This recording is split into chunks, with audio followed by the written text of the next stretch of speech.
Daenerys Targaryen. Across the sea, the story that will eventually consume everything else is quietly beginning. Daenerys is the last surviving daughter of the dynasty Robert overthrew, the family that ruled the realm for 300 years before her father, the Mad King, was overthrown and killed. She was born in exile, in flight, in poverty, dragged from one foreign city to the next by a cruel older brother who sees her as nothing more than a tool. She is a frightened girl, timid and small, with no home and no power and no future except whatever her brother sells her into. And her brother sells her. He trades her, like livestock, to a warlord of a horse-riding people in exchange for an army. Daenerys is handed over to a man she has never met, in a wedding she did not choose, to a life she did not want. This is where almost anyone else would break. Instead, this is where Daenerys is born. In the ashes of everything taken from her, she finds a strength no one knew was there. She learns her new people, earns her husband's respect, and then his genuine love, and begins to transform from a trafficked girl into a queen. Her arc is the slow, seismic rise of a person who had absolutely nothing, clawing her way up toward the throne that was stolen from her family. And at the very bottom of that rise, in a moment of fire and grief and impossible magic, she walks into a funeral pyre and walks out untouched, with 3 living dragon hatchlings on her shoulders, the first dragons the world has seen in over a century. The frightened girl is gone. The mother of dragons has arrived. And with her comes something the world has not seen in living memory, the return of a power everyone believed extinct, the fire of an old dynasty reborn in a woman who was traded away for the price of an army. Every person who ever underestimated her, every man who sold her or used her or looked at her as a thing to be owned, was wrong. She is the blood of the dragon, and she has finally remembered it. Ned Stark, Warden of the North, Lord of Winterfell, the most honorable man in the 7 kingdoms. And that honor is the thing that kills him. Ned is a soldier who wants nothing more than to stay in the North, to raise his children, to keep his oath to the dead and the living. But his old friend Robert Baratheon, now king, rides north and asks him to come south and serve as Hand of the King. Ned does not want to go. Something in him already senses the South is a nest of vipers, that the capital swallows honest men whole, that nothing good waits for him at the end of that road. He goes anyway, because a man like Ned does not refuse his king and does not refuse his friend, and because his sense of duty is stronger than his sense of self-preservation. That single yes is the first domino. Every corpse that follows, every betrayal and every war can be traced back to this good man doing what he believed was right. In the capital, Ned uncovers a secret that will burn the realm to the ground. The queen's 3 children are not the king's children at all. They are the children of the queen and her own twin brother, born of incest, with no drop of Robert's blood in them. Ned understands what this means. It means the boy who will inherit the throne has no right to it. It means treason and civil war and death for everyone involved. And here is the thing that defines him. Given this knowledge, given the chance to strike first and protect himself, Ned instead goes to the queen and warns her, out of mercy, out of a sense of decency, so that she and her children might flee before the truth comes out. That mercy is his ruin. The queen does not flee. She moves first. Robert conveniently dies in a hunting accident that was no accident, wine and a boar, and a widow who wanted him gone. And the moment the king is cold, Ned is arrested for treason, thrown in a black cell, and stripped of everything. He is offered a way out, confess to crimes he did not commit, swear the boy king is the rightful ruler, and he will be allowed to live out his days in exile at the Wall. For the sake of his daughters, for the sake of peace, Ned swallows his pride and confesses to a lie in front of the whole city. And it does not matter. The boy king, cruel and petty and drunk on his own power, orders his head struck from his shoulders anyway.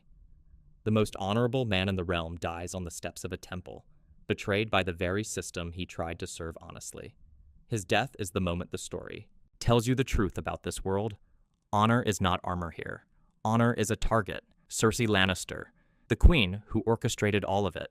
Cersei is the daughter of the richest and most ruthless family in the realm, raised to believe that a Lannister bows to no one, and that power is the only thing in this world that is real. She was married off to Robert as a prize, a political trophy for a king who did not want her, and never once tried to love her. And in that loveless marriage, in that gilded cage, Cersei's heart curdled into something hard and cold and endlessly dangerous. Her love is reserved entirely for 2 things, her children and her twin brother, Jaime. The three royal children are Jaime's, not Robert's, and Cersei guards that secret the way a wolf guards its den. Everything she does, every murder, every scheme, every alliance and betrayal, flows from a single driving force. Protect the children, protect the family. Never, ever be vulnerable again. She has learned the lesson of this world completely, that love is weakness and mercy is death, and she has weaponized that lesson better than almost anyone alive. When she moves against Ned, it is not cruelty for its own sake. It is a mother and a queen removing a threat. But the tragedy sown into Cersei from the very start is a prophecy she received as a girl, that all her children would die before her, that she would be cast down from everything she built. She spends the entire story fighting that prophecy, and every single thing she does to prevent it brings it closer. The paranoia the witch planted in her as a girl grows into the engine of her destruction. She trusts no one, so she alienates everyone. She strikes first at every imagined threat, so she makes real enemies out of people who might have been allies.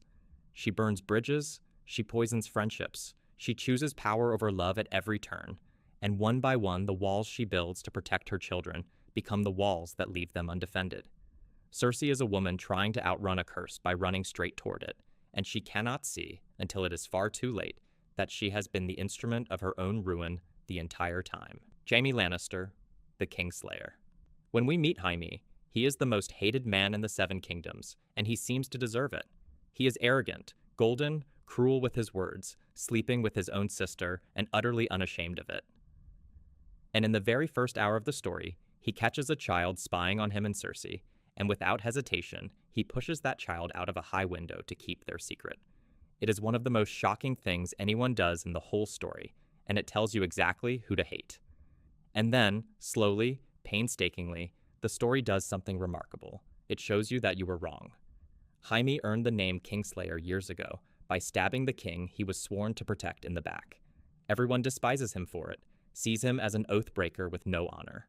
But the truth, which he carries alone in silence for years, is that the king he killed was a madman planning to burn the entire capital and every innocent soul in it alive.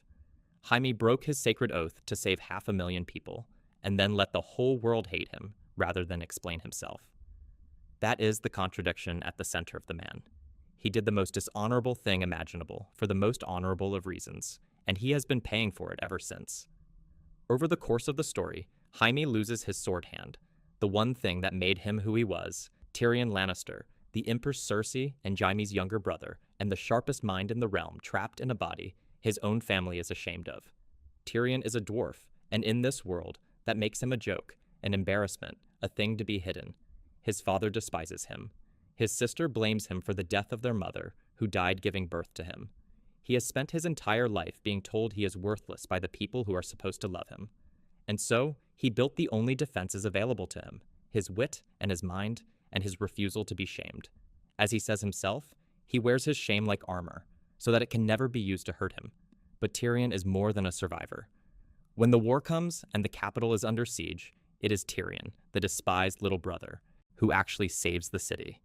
While the boy king cowers and the family panics, Tyrion takes command, plans the defense, and leads men into battle himself, fighting on the front lines despite everything the world says he is.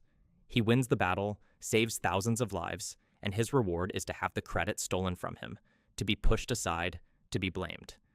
Because no matter what he does, no matter how brilliant, his family will never see him as anything but the shame they wish had never been born. That rejection, festering over years, is building towards something terrible, a night when Tyrion finally stops absorbing the cruelty and answers it. Accused of a murder he did not commit, put on trial by his own blood, he stands before the whole city and unleashes a lifetime of rage.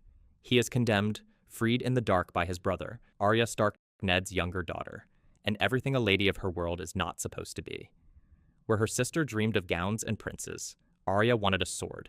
She is wild, fierce, unwilling to be tamed, and when the story begins, she is a child who has been given a thin blade of her own and a single lesson from her fencing teacher. Stick them with the pointy end. She has no idea how much she is going to need it. Arya is in the capital when her father is arrested.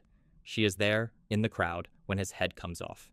And a kindly stranger drags her away before she can be caught, cuts her hair, disguises her as a boy, and sets her loose into a war-torn continent alone. From that moment, Arya's story becomes a long, hard road through the worst of the world, a child walking through a country at war, watching people be tortured and murdered and burned out of their homes. And she responds to it in the most chilling way possible. She makes a list. Every night, she recites the names of the people who have wronged her family, the ones she intends to kill, a prayer of vengeance whispered in the dark by a little girl. She trains. She learns to kill. She crosses the sea and studies with a cult of faceless assassins, learning to become no one, to wear other people's faces, to move through the world as death itself. The wild little girl who wanted a sword becomes one of the deadliest people alive, and one by one, the names on her list start to disappear. But here is the quiet tragedy underneath her rise. To become this, to survive what she survived and grow this sharp and this lethal, Arya had to bury the child she was. Every horror she witnessed took something from her.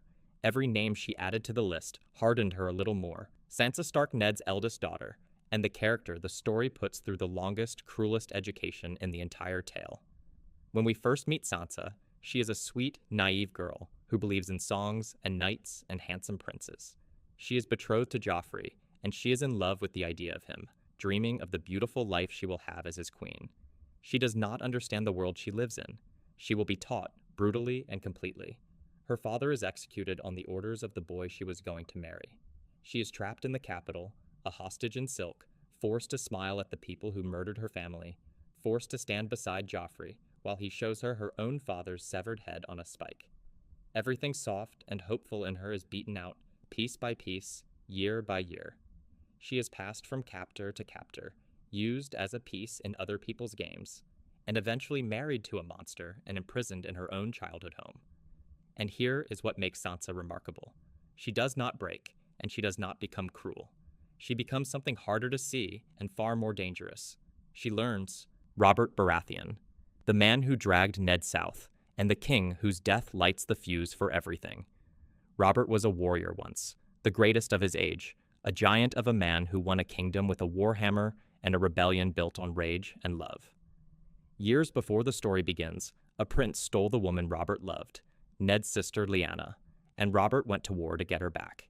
He shattered the ruling dynasty, killed the prince with his warhammer at the great battle by the river, and took the Iron Throne. And then he found her too late. Lyanna died in his war, and Robert won everything except the one thing he actually wanted. So the Robert we meet is a ruin of the man he was.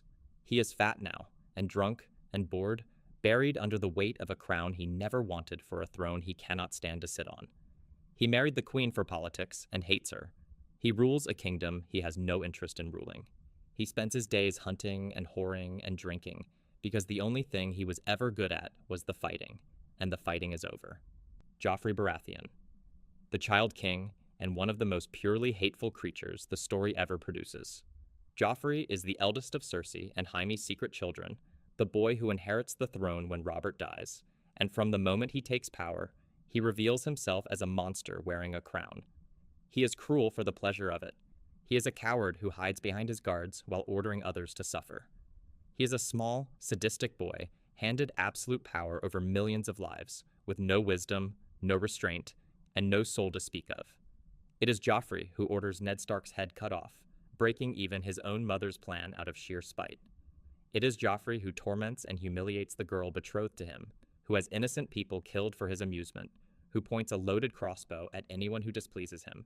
He is everything wrong with hereditary power distilled into a single sneering child. And the world hates him for it, hates him with a passion that builds and builds across the story until it finally boils over. At his own wedding feast, in front of hundreds of guests, in front of his mother and his uncle and everyone who ever feared him, Joffrey is poisoned. And then he was a body on the floor. Khal Drogo, the warlord Daenerys was sold to, and the man who accidentally taught her what it means to be loved. Drogo is a fearsome thing when we meet him, a war leader of a people who live for raiding and conquest, a man who takes a terrified foreign girl as a prize and treats her, at first, as exactly that. Their marriage begins in the worst way imaginable, in fear and force, and a wedding that is a transaction. There is nothing gentle about how it starts. But something shifts. Daenerys refuses to remain a victim, and as she comes into herself, Drogo comes to see her not as property, but as an equal, a partner, a queen, worthy of his respect. He falls in love with her, genuinely and completely, and pledges his entire horde to win her the throne across the sea, swearing to conquer a kingdom for their unborn son. And then it all comes apart over a single wound. Drogo takes a small cut in a fight, a nothing injury, and it festers. Daenerys, desperate to save him, turns to dark blood magic, and the magic saves his body, but takes his mind and takes their child in the bargain. Brienne of Tarth. In a story drowning in liars and betrayers, Brienne is something almost impossible. A truly honorable person who actually keeps her word. She is a warrior woman in a world that has no place for one, tall and strong and plain, mocked her entire life for refusing to be what a lady is supposed to be. She wanted only one thing, to be a knight, to serve with honor, to matter, and the world laughed at her for it. So she became the finest fighter almost anyone has ever seen through sheer, stubborn will, beating men who spent their lives sneering at her. Brienne's entire arc is about loyalty in a world where loyalty is suicide. She swears oaths, and unlike nearly everyone else in the story, she keeps them, no matter the cost, no matter how impossible. She pledges herself to protect Ned Stark's daughters, 2 girls she has barely even met, and she spends years chasing that promise across a continent that gives her nothing but pain for it. She is beaten, humiliated, and betrayed, and she never once bends. Ramsay Bolton. If Joffrey was cruelty born into a crown, Ramsay is cruelty with no leash on it at all. He is the bastard son of a treacherous northern lord, a man who helped murder the Starks and seize their home. And Ramsay is the true face of what took Winterfell. Where Joffrey's sadism was the tantrum of a spoiled child, Ramsay's is calm, patient, and creative. He is a torturer who enjoys his work, a hunter of human beings, a monster with no fear and no limit, and a bottomless appetite for other people's suffering. Ramsay's horror is shown most fully in what he does to one broken man, whom he captures and destroys, not quickly, but slowly, over a long and unbearable stretch of time.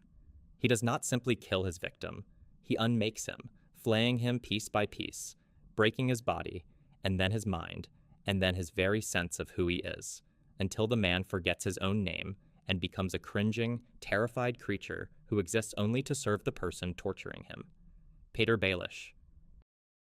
Every war in this story needs an arsonist, and Petyr Baelish is the man holding the match. Known as Littlefinger, he is a minor lord from nothing, a man born with no power, no land, and no army, who has clawed his way to the center of the realm through the only weapons available to him, cunning and patience, and an absolute willingness to betray anyone. He runs the capital's brothels and its treasury, he whispers in the ears of the powerful, and he presents himself to everyone as a helpful, harmless friend. He is the most dangerous man in the 7 kingdoms, and almost no one realizes it until it is far too late. Here is the secret at the heart of him. It was Littlefinger who lit the first spark of the war. The lie that pointed the Starks and the Lannisters toward mutual destruction, the false accusation that set the great houses at each other's throats, the personal betrayal that put a knife to Ned Stark's throat at the very moment he thought he had won, all of it traces back to him. He engineered the chaos deliberately, because chaos is the only ladder a man born with nothing can climb. In a world of proud fools who believe in honor and armies and bloodlines, Littlefinger believes in none of it. He plays every side against every other, always positioning himself, always climbing, driven by a lifelong obsession with a woman he could never have, and a hunger for the throne he was never born close to. He is proof that in this world, the sword is not the deadliest weapon. The whisper is,